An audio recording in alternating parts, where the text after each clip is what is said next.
Mike Cardano with Roto Experts in the Fantasy Sports Network here with our Week 8 Market Share Report.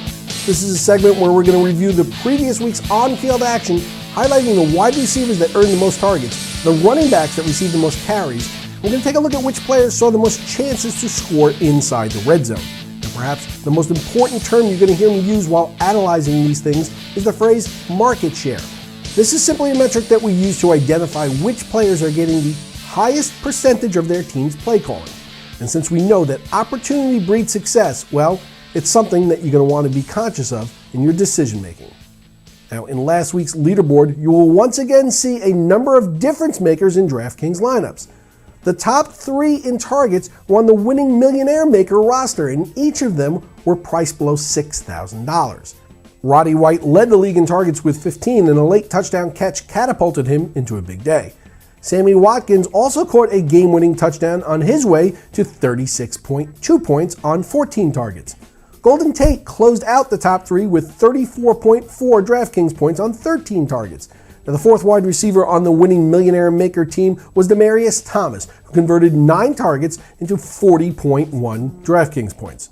While there were some disappointments among the receivers who saw at least 10 targets, notably Brandon Marshall and Rob Gronkowski, Week 7's leaderboard is littered with some of the best values of the week. Doug Baldwin, Roddy White, Sammy Watkins, and Marquise Colston were all priced below $5,000. Winning rosters on DraftKings were built around cheap wide receivers getting a ton of targets. In total, 12 players saw at least 10 targets this week with an average score of 21.45 DraftKings points. Once again, if you were able to correctly identify players receiving double-digit targets, you had a great chance of recouping value on their price tag.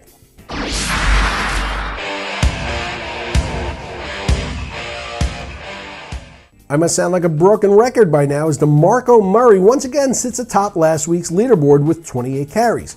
Murray's had at least 22 carries in every game, which is assured a spot in the top 5 every week.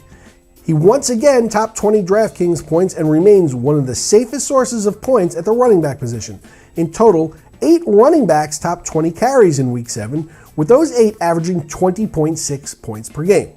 Now, Justin Forsett was the biggest disappointment, posting just 9.5 points, but he fell 5 yards shy of the 100-yard bonus threshold and was vultured at the goal line. One 5-yard touchdown and Forsett would have vaulted 10 more points. Forsett was the only running back to see 19 or more carries that failed to tally 15 points. Now, volume was key to running back success, but also pass catching. Andre Williams, Ben Tate, Bishop Sankey, and Alfred Morris all combined for just 1 reception. Despite receiving 15 carries or more, each one of those backs fell below 6 DraftKings points. This serves as a good reminder that pass catching is a necessity to a high floor on DraftKings.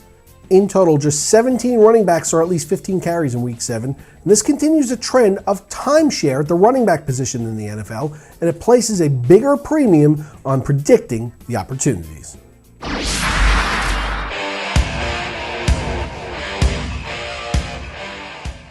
Now, the final leaderboard we're going to take a look at is one that we use to evaluate which players are seeing the most opportunities in the red zone.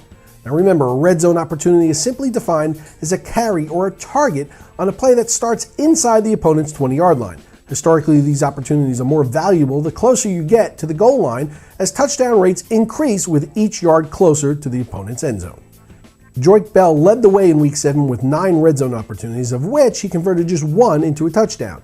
Now, each of the running backs who saw at least 5 red zone opportunities found the end zone.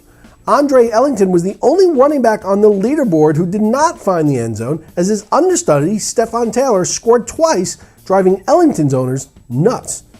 Ronnie Hillman, Shane Vereen, and Matt Forte each found the end zone twice and were among the overall scoring leaders at the running back position. The running backs on the leaderboard averaged 21.33 DraftKings points. Now, if you were able to predict the red zone opportunities at the running back position, you avoided the duds and were rewarded with big production.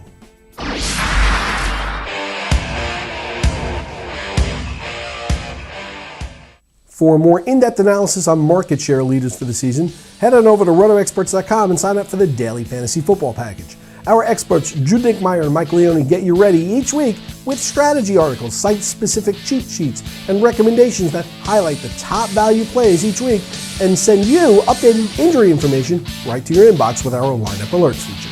Become a member of the Daily Fantasy Rundown team at RotoExperts.com by signing up for the Daily Fantasy Football Package. For Roto Experts and Fantasy Sports Network, I'm Mike Cardano.